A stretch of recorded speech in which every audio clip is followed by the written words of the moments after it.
সবকটি মামলায় জামিন পেয়ে জেলখানা থেকে মুক্তি পেয়েছেন আওয়ামী লীগের নেত্রী এবং নারায়ণগঞ্জের সাবেক মেয়র সেলিনা হায়াৎ আইভী। এরপর শোরগোল পড়ে গেছে, নানা ধরনের প্রশ্ন সামনে আসছে। কেউ কেউ বলছেন যে আইভীর মুক্তি কি শেখ হাসিনা মুক্ত নতুন আওয়ামী লীগের প্রথম চাল কিনা, বিএনপি আওয়ামী লীগকে ফেরার সুযোগ করে দিচ্ছে কিনা, এই প্রশ্নগুলো কিন্তু সামনে আসছে। যেখানে মূল দল আওয়ামী লীগ, যুবলীগ কিংবা ছাত্রলীগের বাঘা বাঘা নেতারা জামিন পাচ্ছেন না। একটি মামলায় জামিন হলে অন্য মামলায় ঝুলিয়ে দেওয়া হচ্ছে, আবারও গ্রেফতার করা হচ্ছে কারা ফটক থেকে। সেখানে নারায়ণগঞ্জ সিটি কর্পোরেশনের সাবেক মেয়র সেলিনা হায়াৎ আইভী কিভাবে মুক্তি পেলেন? তাকে কেন আর কোনো মামলায় সৌন এরেস্ট দেখানো হলো না? যদিও এর আগে অনেকদিন ধরে আসলে সৌন এরেস্ট তাকে দেখানো হচ্ছিল, কিন্তু এবার কেন তাকে দেখানো হলো না? কেন তাকে মুক্তি দেওয়া হলো? সেলিনা হায়াৎ আইভী জেলখানা থেকে রাতের বেলায় বাসায় ফিরে সরকারকে ধন্যবাদ জানিয়েছেন, বিচার বিভাগকে ধন্যবাদ জানিয়েছেন এবং কৃতজ্ঞতা জ্ঞাপন করেছেন। এখন প্রশ্ন হলো যে এগুলো কি বার্তা দিচ্ছে আসলে?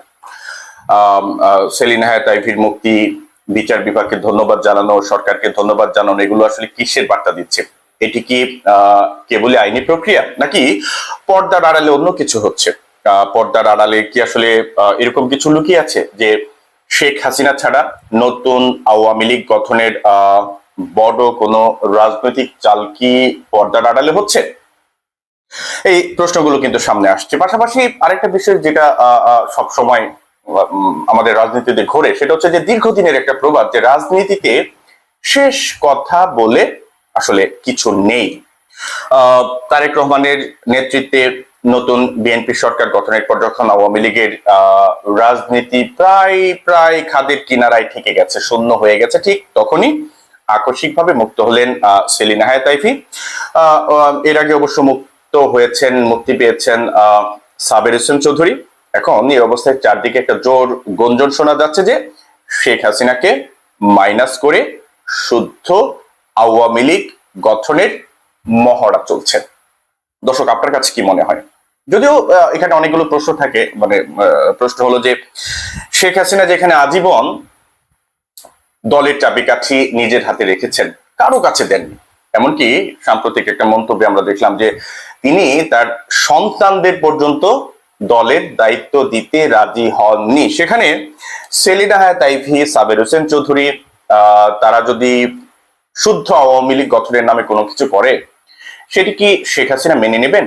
আর যদি শেখ হাসিনা মেনে না নেন, তাহলে আওয়ামী লীগের নেতা কর্মীরা কি সেটি মেনে নেবেন? এই প্রশ্নগুলো কিন্তু ঘুরে ফিরে আছে। পাশাপাশি আইভীর এই মুক্তি কি বাংলাদেশের রাজনীতিতে নতুন কোনো বাতাস অথবা সুবাতাস নিয়ে আসছে? পাশাপাশি সার্জিস আলমের মতো নেতারা বিএনপি কে কেন এসব কথা বলছে যে বিএনপি আওয়ামী লীগকে ফেরাতে চাচ্ছে বা ফেরার সুযোগ করে দিচ্ছে?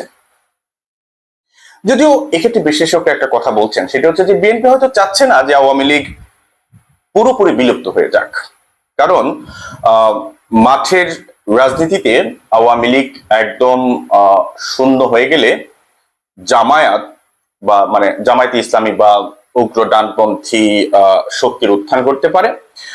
তাই হয়তো নিজেদের রাজনৈতিক আধিপত্য এবং ভারসাম্য বজায় রাখতে বিএনপি সরকার হয়তো হয়তো হয়তো হয়তো সাবের হোসেন চৌধুরী বা সেলিনা হায়াৎ আইভীর মতো স্বচ্ছ ভাবমূর্তির নেতাদের কিছুটা রাজনৈতিক স্পেস দিচ্ছে বা স্পেস দিতে চাচ্ছে। আচ্ছা, চলেন এবার শেষ করি। আসলে শেখ হাসিনার পতনের পর আওয়ামী লীগের যে অংশটি রাজনীতিতে টিকে থাকতে চায়, তারা উগ্রপন্থা বাদ দিয়ে সুষ্ঠু রাজনীতি করতে চায়, সঠিক রাজনীতি করতে চায়, তারা হয়তো আইভী বা সাবের হোসেন চৌধুরীর মতো যেসব নেতারা জামিন পেয়েছেন বা পাচ্ছেন, হয়তো সামনে দেখা যাবে যে তাদের চারপাশে ঘুরঘুর করছে। অন্যদিকে নতুন নির্বাচিত বিএনপি সরকারও আসলে তাদের ভাবমূর্তির বিষয়টি আন্তর্জাতিক মহলে দেখাতে চাচ্ছে, যে তারা দেখাতে চাচ্ছে বিচার বিভাগের স্বাধীনতার বিষয়টি দেখাতে চাচ্ছে, তারা দেখাতে চাচ্ছে যে আওয়ামী লীগের যেসব নেতাকর্মী অপরাধী নন, তাদেরকে বিচারিক প্রক্রিয়ায় তারা জামিন পাচ্ছেন। এই বিষয়গুলো হয়তো নতুন সরকার দেখাতে চাচ্ছে। তবে সেলিনা হায়াৎ আইভী সরাসরি এখনই কোনো দলের বা ফ্রন্টের হাল ধরবেন কিনা, সেটা হয়তো এখনই ঠিক এই মুহূর্তে বলার সময় আসেনি, তবে তার এই মুক্তি যে দেশের রাজনীতিতে একটি নতুন অধ্যায়ের ইঙ্গিত দিচ্ছে, সেটা কিন্তু একদম চোখ বন্ধ করে নিঃসন্দেহে বলে দেয়া যায়। দর্শক, আপনার কি মনে হয় কি হচ্ছে, কি হবে?